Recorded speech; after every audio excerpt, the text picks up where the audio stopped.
Allahu Allahu Allahu Allah Allahu Allahu Allahu Allah. Bismillahirrahmanirrahim. وبه إليه قال حدثنا أبي هريرة رضي الله عنه قال صليت خلف أبي القاسم صلى الله عليه وآله وسلم العتمة فقرأ إذا السماء انشقت فسجد فلا أزال أسجد بها حتى ألقاه. Hadis diriwayatkan daripada Sayyidina Abu Hurairah radhiyallahu anhu qala, saya salat di belakang Abil Qasim. Abil Qasim adalah gelaran Rasulullah sallallahu alaihi wasallam yang diriwayatkan bahwasanya anak lelaki pertama Rasulullah sallallahu alaihi wasallam adalah bernama Qasim. Walaupun ada perbezaan pandangan adakah dia anak sulung baginda Rasulullah atau anak sulung lelaki daripada seluruh anak-anak baginda Rasulullah sallallahu alaihi wasallam. Katakan anak pertama baginda Rasulullah yang sulung adalah Siti Zainab. Qasim ini dikatakan adalah anak yang ketiga atau yang keempat. Bermakna anak sulung daripada lelaki. Anak-anak Rasulullah SAW bernama Al-Qasim. Gelaran yang diberikan oleh as-sahabah atau merupakan cara orang-orang Arab memberikan gelaran kepada seseorang itu adalah dinisbahkan kepada anak pertama lelaki. Walaupun bukan anak sulung, tapi anak sulung lelaki. Kalaupun anak lelakinya nomor 3 atau nomor 4, tapi dia lelaki pertama, maka akan digelarkan dengan gelaran nama anak lelaki itu. Al-Qasim anak yang ketiga atau yang keempat daripada anak-anak Rasulullah sallallahu alaihi wasallam. Yang lainnya adalah Abdullah dan juga Ibrahim yang last sekali. Abdullah anak kepada Rasulullah daripada Siti Khadijah. Semua anak Nabi daripada Siti Khadijah kecuali Ibrahim daripada Maria Al-Qibtiyah. Maka digelari dengan Abul Qasim. Di zaman Rasulullah sallallahu alaihi wasallam, as-sahabah ada yang lain mempunyai anak-anak yang juga namanya Qasim. Bila mana memanggil Abul Qasim, gelaran diberikan kepada seorang ayah adalah anak lelaki yang pertama tadi. Masa berjalan ada orang memanggil kepada seorang sahabat yang lain dengan ya Abul Qasim, maka Nabi menoleh ke belakang. Padahal dimaksudkan bukan Nabi, tapi sahabat yang lain. Maka Nabi SAW bersabda, "Samu bismi wala taknu bikunyati." Kamu bagi nama dengan nama seperti aku tak apa, tapi jangan bagi gelaran kepada orang lain adalah dengan gelaran yang ada dengan aku, yakni Abul Qasim. Maka daripada situ sahabat bila mana ingin memanggil sahabat yang lain itu tidak memanggil dengan gelaran Abul Qasim kecuali kepada Rasulullah SAW. Subhanallah, gelarannya pun dikhususkan. Ini insan luar biasa yang patuh kepada Nabi dengan begitu dapat ganjaran walaupun punya anak namanya Qasim. Tapi itu hanya berlaku di zaman Rasulullah SAW. Tujuannya apa? Supaya tidak menyusahkan kepada Nabi kalau panggil Abul Qasim, Nabi menoleh ternyata dipanggil orang lain. Hormat kepada ini Nabi, ini Rasul. Jangan sampai dibuat benda yang yang tak sepatutnya ini dibuat oleh beliau. Bahakala samu bismi. Berilah nama dengan nama aku tak apa, tapi gelaran jangan. Tapi ini khusus di zaman Nabi SAW. Tapi sekarang kalau ada orang nak panggil Abul Qasim karena punya anak namanya Qasim adalah tidak apa.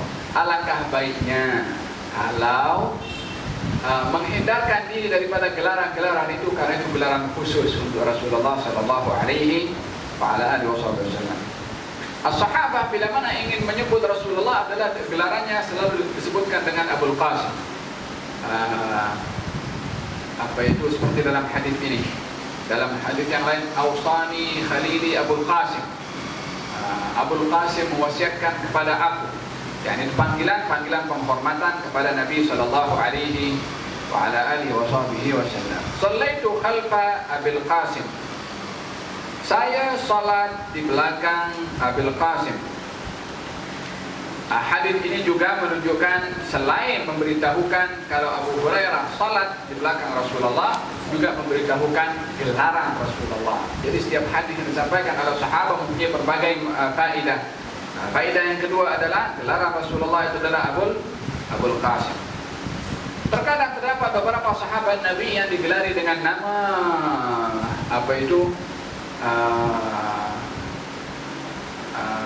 kalau tidak mempunyai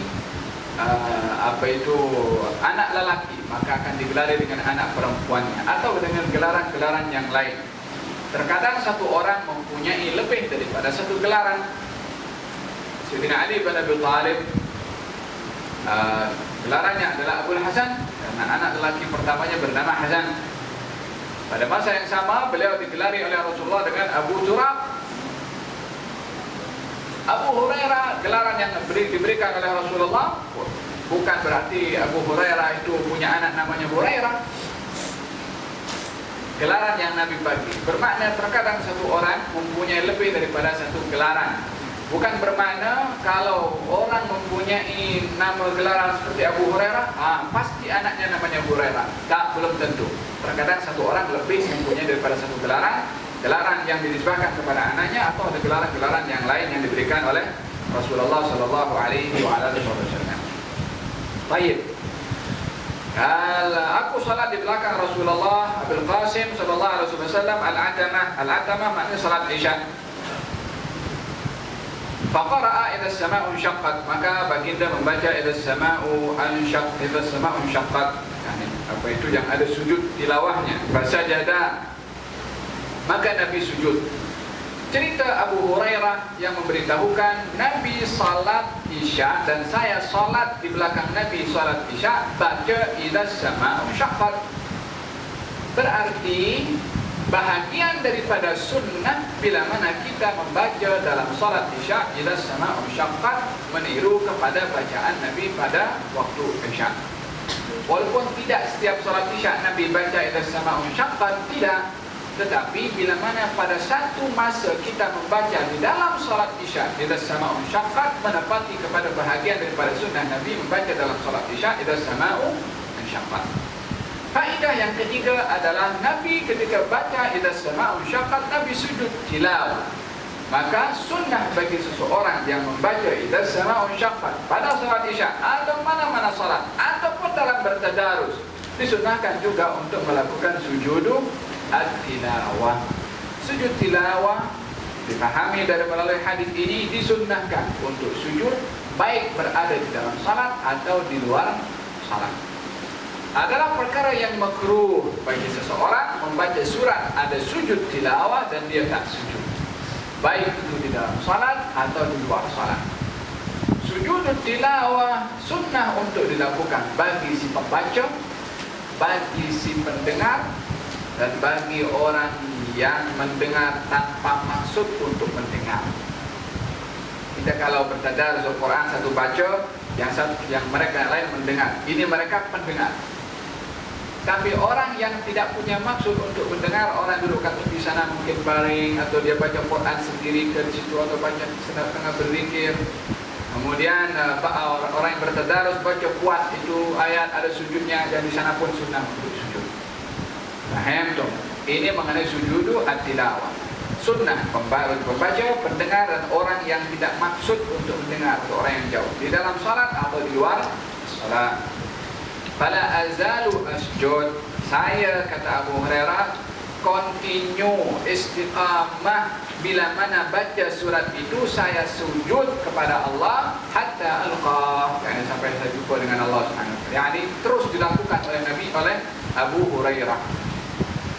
Faedah yang kelima yang perlu diambil daripada hadis ini, apa yang dilakukan oleh Nabi itu ditiru dan diteladani oleh Abu Hurairah dengan berterusan istiqamah di dalam melakukan sunnah yang diajar oleh Nabi sallallahu alaihi wasallam. Bermakna di sini galakan untuk membaca, melakukan apa yang dilakukan oleh baginda Rasulullah secara istiqamah. Hadis yang berikutnya daripada Al-Bara radhiyallahu anhu, anna Rasulullah sallallahu alaihi wasallam kana fi safarin فقرأ في العشاء في إحدى الركعتين بالتين والزيتون. وفي رواية أخرى قال وما سمعت أحدا أحسن صوتا منه أو قراءة. Ya salam. Daripada Al-Bara radhiyallahu anhu bahwasanya Rasulullah sallallahu alaihi wasallam berada dalam satu safar, maka dia membaca pada salat Isya dalam salah satu dua rakaat yang pertama itu dengan bacaan wattini wazaitun. Dalam riwayat yang lain, aku tidak pernah mendengar seorang yang paling indah suaranya di dalam membaca melebihi keindahan suara Nabi Muhammad sallallahu alaihi wa ala alihi wasallam. Hadis ini mempunyai beberapa faedah. Yang pertama, para sahabat amat mengambil berat akan keadaan Rasulullah baik dalam keadaan mukim atau bermusafir. Dalam keadaan mukim diceritakan Abu Hurairah tadi, baginda Rasulullah kalau salat Isya baca idza samaa'u syaqqat. Abu Hurairah. Al-Bara mengatakan saya pernah bermusafir bersama dengan Rasulullah, dalam salat Isya beliau membaca surah Wattini wazaitun. Sampai surat yang dibaca oleh Nabi di dalam salat, walaupun kita boleh baca mana-mana surat daripada Al-Baqarah sampai akhir, diceritakan oleh para sahabat supaya mereka itu menggantungkan bacaannya di dalam salat kepada apa yang dibaca oleh Nabi sallallahu alaihi. Buat apa ini Abu Hurairah bin Ma'rur bagi tahu Nabi baca dalam salat Isya Wattini wazaitun? Buat apa Abu Hurairah bagi tahu Nabi dalam salat Isya baca idza samaa'u syaqqat? Supaya kita boleh baca. Maknanya apa? Supaya kita hafal dulu baru kita baca. Hafal dulu itu surat, meniru kepada Nabi sallallahu alaihi wasallam untuk membaca idza samaa'u ansyaqqat. Dalam mukimnya diceritakan, dalam musafirnya pun diceritakan. Fi ihda rak'atain dikatakan dalam rakaat yang pertama. Wa fi riwayatin, dalam riwayat yang lain dikatakan aku tak pernah mendengar seorang membaca surat itu yang lebih indah suaranya daripada Rasulullah sallallahu alaihi wasallam. Wa fil hadis dikatakan tidak diutus seorang nabi oleh Allah Subhanahu wa taala melainkan adik-beradik Nabi Yusuf untuk masuk ke Mesir nak beli barang itu, mengatakan tadkhulu min babin wahidin wadkhulu min abwabin mutafarriqah. Jangan kamu masuk daripada satu pintu, tapi masuk dari pintu yang pelbagai, yang dipecah. Mereka ada berapa semua? Lebih kurang ada 9 orang karena satu sudah ditahan oleh Nabi Yusuf di Mesir. Ceritanya panjang lebar. Apa sebab Nabi Yakub mengatakan kepada anak-anaknya jangan masuk pintu Mesir itu daripada satu pintu, tapi masuk daripada pelbagai pintu. Yang dipecahkan 9 orang, 1-2 orang masuk sini, 2 orang masuk sana, 2 orang masuk sana. Masalah apa? Masalah dia beradik Yusuf itu mempunyai keindahan wajah juga dengan Yusuf. Bukan sama, tapi punya keindahan wajah. Orang kalau nampak handsome orang tengok semua macam ini. Jadi kalau mereka 9 orang masuk daripada satu pintu akan menjadikan orang di sekeliling tengok kepada indahnya, kepada wajah mereka adik-beradik Yusuf, khawatir daripada mereka orang yang tengok mempunyai mata yang tajam akan terkena mata mereka itu. Maka ayahnya mengatakan masuk lebih daripada satu pintu, jangan satu pintu, karena boleh menyebabkan orang itu melihat dengan pandangan yang menakjubkan, dan kalau ada orang yang matanya tajam maka akan terkena dengan ain. Itu disebut al-ainu haqqun, kata Nabi sallallahu alaihi wasallam. Itu mata itu hak. Kadang-kadang orang mata tajam boleh kena, dia tak tahu kalau mata dia boleh jadi sebab kena kepada orang lain. Al-ainu haqqun. Zaman Nabi sallallahu alaihi wasallam ada orang punya kulit indah.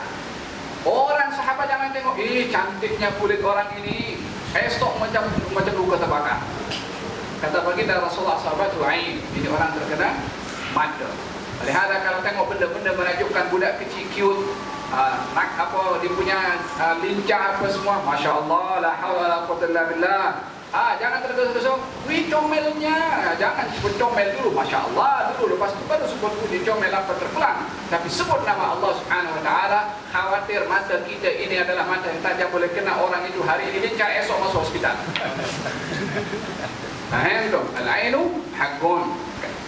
Tapi ini kita tak boleh nak mengatakan mudah tidak terkena mata atau mataku tajam aku kena, mesti kenakan kepada orang yang tak boleh orang tahu seperti itu. Faham tu? Syahid adalah kehandsoman itu diciptakan oleh Allah satu.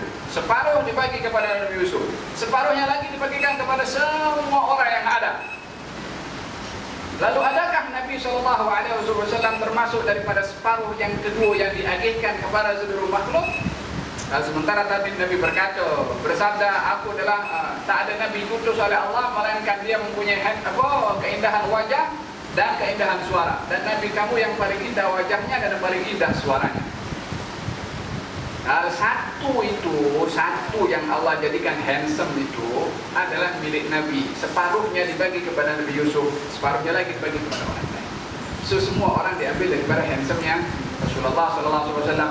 Tapi handsome-nya Nabi adalah diselimuti atau ditutupi dengan haibah, maqam. Melihat sahabat kalau tengok Nabi tak ada pandang macam ni, tengok semua duduk kepada bawah. Orang yang mampu untuk mensifatkan wajah Nabi SAW kebanyakan mereka budak kecil-kecil.